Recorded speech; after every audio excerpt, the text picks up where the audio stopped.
The Galactic Conclave had always viewed humans as a curiosity, a species that somehow survived on a planet that, by all reasonable standards, should have been uninhabitable.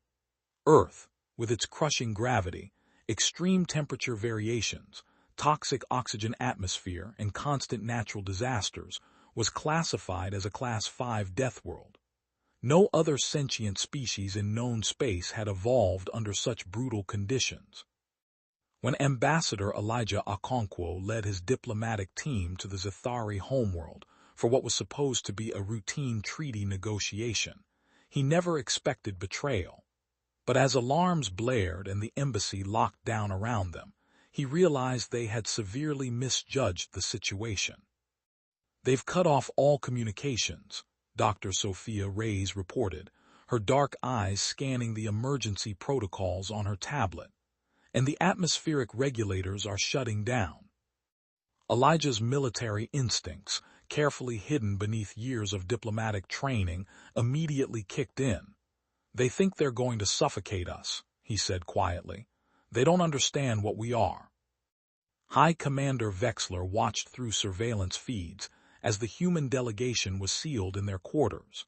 According to all intelligence, the fragile mammals would succumb to Zethari atmospheric conditions within hours. Their deaths would be regrettable but necessary to prevent Earth from gaining the strategic advantage in the sector. What Vex'lar couldn't possibly understand was that humans didn't evolve to surrender. They evolved to survive. The diplomatic compound shuddered as external locks engaged, sealing the human delegation inside what was intended to be their tomb. Ambassador Elijah Okonkwo maintained his composure, though his mind raced with military calculations, old habits from his classified past in Earth's special forces. "Everyone gather around," he commanded, his deep voice steady despite the crisis. "This is no accident. The Zethari have decided we're more valuable as hostages or corpses."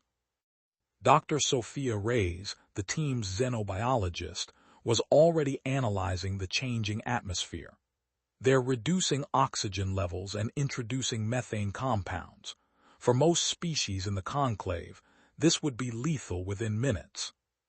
"But not for us," said Communications Officer Takashi Yamamoto, a wry smile forming on his face. "Precisely," Sophia confirmed. "Earth's oxygen levels have fluctuated dramatically throughout our evolutionary history. We can adapt to lower concentrations than most species realize." Security Chief Maya Hernandez was checking the structural integrity of their prison. "The gravity generators are being adjusted too. They're increasing it by about 20%. A laugh escaped Elijah's lips. "They think that will incapacitate us. Earth's gravity is already 30% stronger than the conclave standard."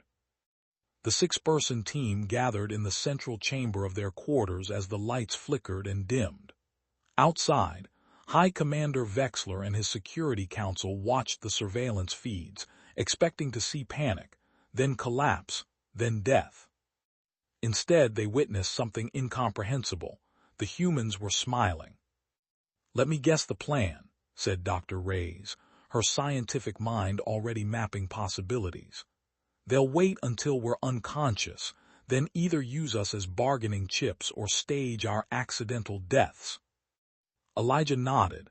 "Which gives us an advantage? They don't expect us to remain conscious, let alone functional. We need to use that misconception." As the room temperature began to drop precipitously, the team huddled closer. The Zethari were throwing everything at them: atmospheric changes, gravity increases, and now temperature manipulation. "They're getting creative," Maya observed, her breath now visible in the rapidly cooling air. "But they forget humans evolved through ice ages." Elijah looked at each member of his team, seeing not fear but determination in their eyes. "They've made a critical error. They've trapped themselves in a diplomatic compound with creatures from a deathworld, and they have no idea what we're capable of." On the other side of the surveillance feed, High Commander Vex'lar's mandibles clicked in satisfaction as he watched the humans huddle together. a clear sign of distress among most species. Soon they would be unconscious, and the next phase of his plan could begin. He had no way of knowing that what he interpreted as a survival huddle was actually a war council. 3 days into their captivity, the Zathari Security Council was in disarray. The humans should have perished within hours, yet surveillance showed them not only surviving but seemingly adapting to conditions that would kill any other conclave species. "Impossible," hissed Subcommander Vex'lar, his scales flushing with agitation. "We've reduced oxygen to 10%, increased radiation levels, and dropped the temperature to near freezing. How are they still functioning?" High Commander Vex'lar studied the monitors with growing unease. The humans moved more slowly in the increased gravity, but they moved nonetheless. They'd torn apart furniture to create insulated shelters against the cold. Most disturbing of all, they appeared to be systematically testing the structural weaknesses of their prison. "We severely underestimated them," Vex'lar admitted. "The intelligence reports classified humans as soft-bodied, endothermic mammals with no natural defenses." "Then explain this," demanded Vex'lar, pointing to a screen where the human security officer was performing strength exercises despite the crushing gravity. Inside their prison, the diplomatic team was turning disadvantage into opportunity. Dr. Sophia Reyes had become their survival specialist, applying her knowledge of comparative xenobiology to their situation. "The radiation they're pumping in is nothing compared to what astronauts endured during early space exploration," she explained while checking everyone's vitals. "And the cold, please. Humans have lived in Antarctic research stations for centuries." Ambassador Okonkwo had shed his diplomatic persona entirely, revealing the hardened tactical mind that had once made him a legendary Special Forces commander. "They're getting desperate. The atmospheric composition changed again last night." "I noticed," Sophia said. "They've introduced trace amounts of hydrogen sulfide, highly toxic to most conclave species." Elijah smiled grimly. "But Earth's volcanic regions are full of it. Our bodies know how to process small amounts." Communications Officer Yamamoto had repurposed parts from their supposedly disabled equipment. "I've almost got our internal comms working. Once we can coordinate without them overhearing, we can move to Phase 2. The team had discovered something the Zathari never considered. The environmental systems designed to kill them could be manipulated. The cooling system's condensation provided drinking water. The increased gravity strengthened their muscles daily. Even the radiation had an unexpected benefit. It interfered with some of the more sensitive surveillance equipment. Meanwhile, Dr. Reyes made another critical discovery. The Zathari atmosphere contains compounds similar to Earth's Mesozoic period. Our bodies are struggling, but adapting while to them. Our Earth-normal environment would be immediately fatal. Elijah absorbed this information with a tactician's mind.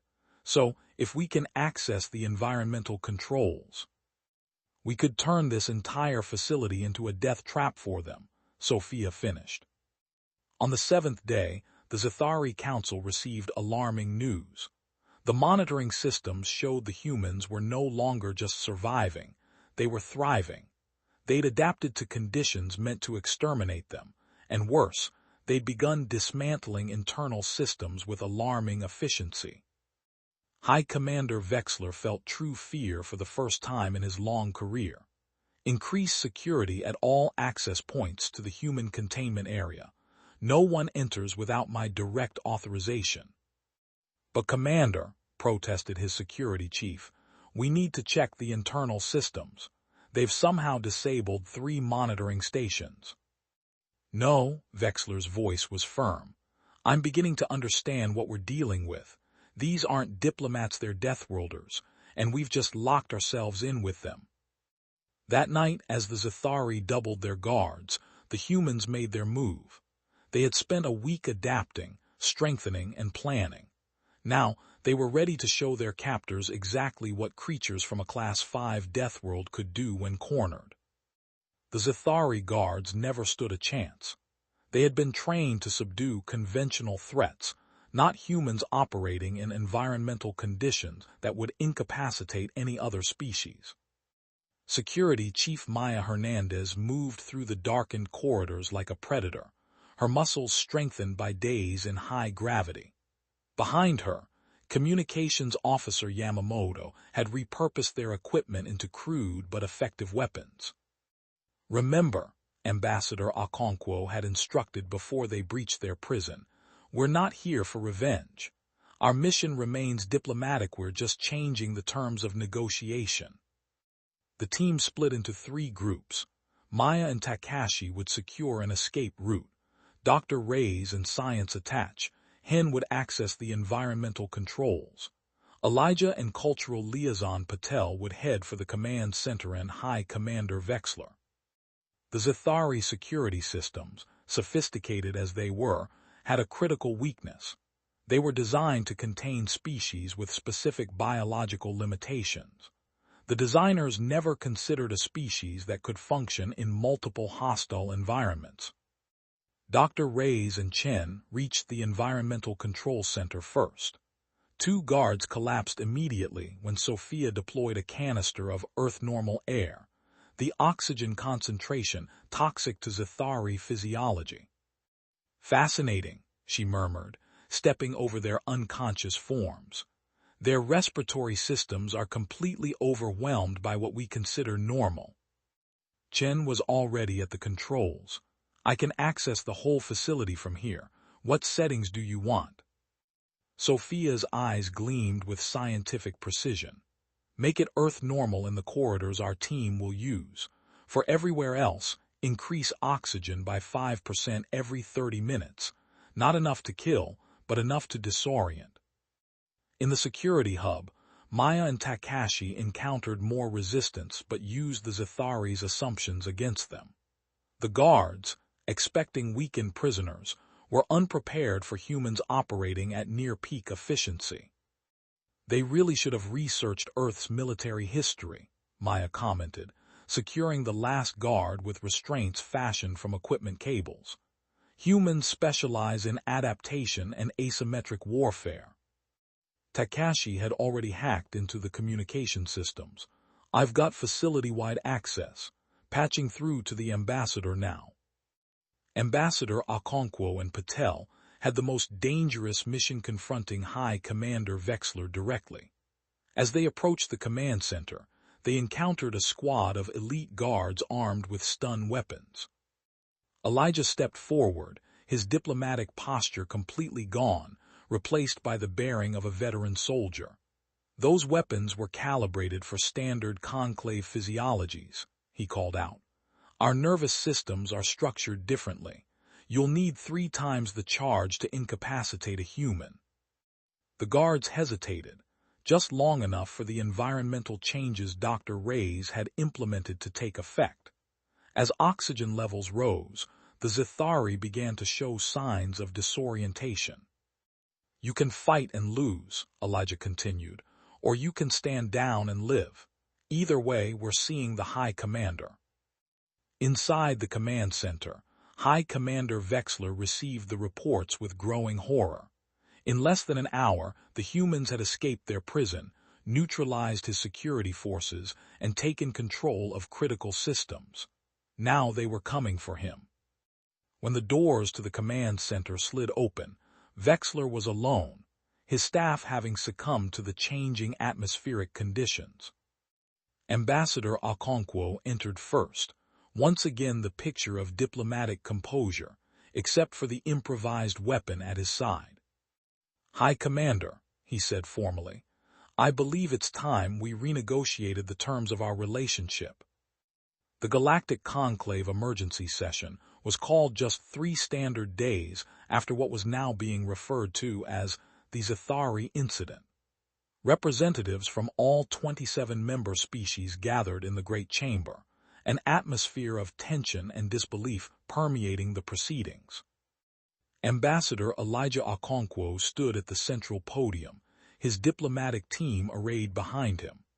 Across the chamber, High Commander Vex'lar and the Zithari delegation sat in uncharacteristic silence. "Esteemed representatives," Elijah began, his voice carrying the weight of recent events, "I stand before you not to demand retribution, but to offer understanding. What happened on the Zithari homeworld was the result of a fundamental misconception about human physiology and capabilities." Murmurs spread through the assembly. Most species had received only fragmented reports of how 6 unarmed humans had effectively taken control of a secure Zithari facility.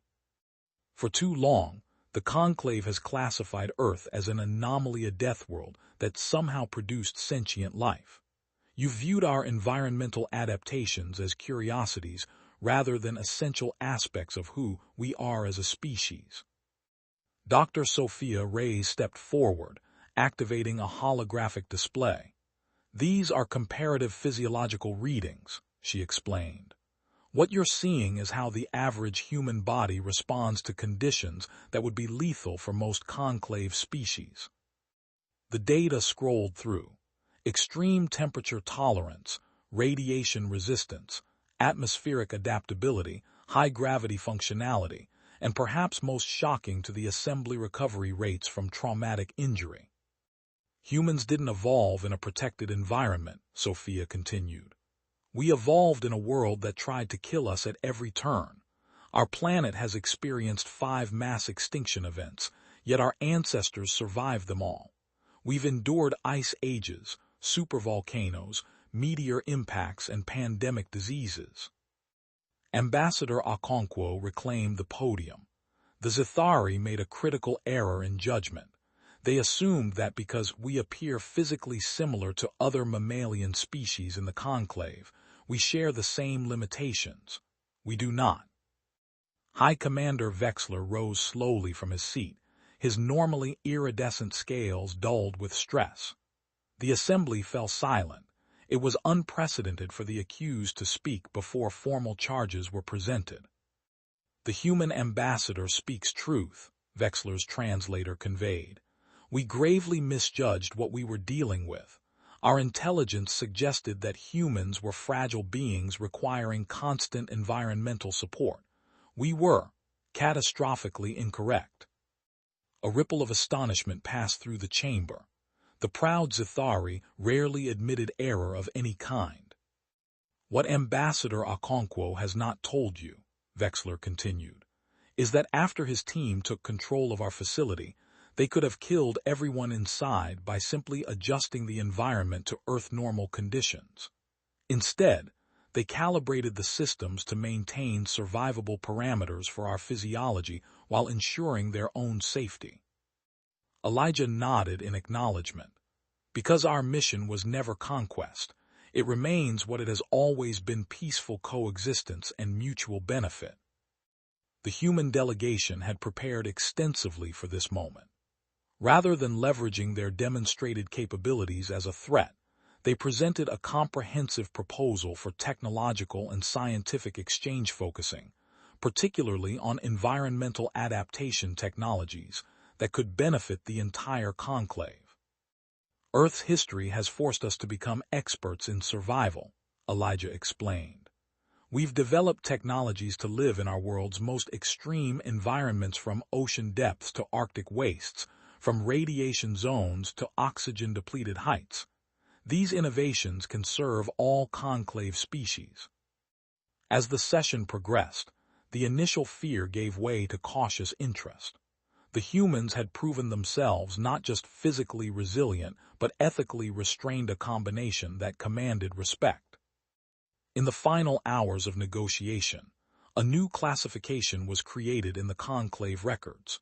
Humans would no longer be categorized merely as deathworld anomalies, but recognized as adaptive extremophiles, a designation that acknowledged both their unique evolutionary background and their potential value to interstellar cooperation. When Ambassador Okonkwo and High Commander Vex'lar signed the new treaty, it represented more than just diplomatic resolution.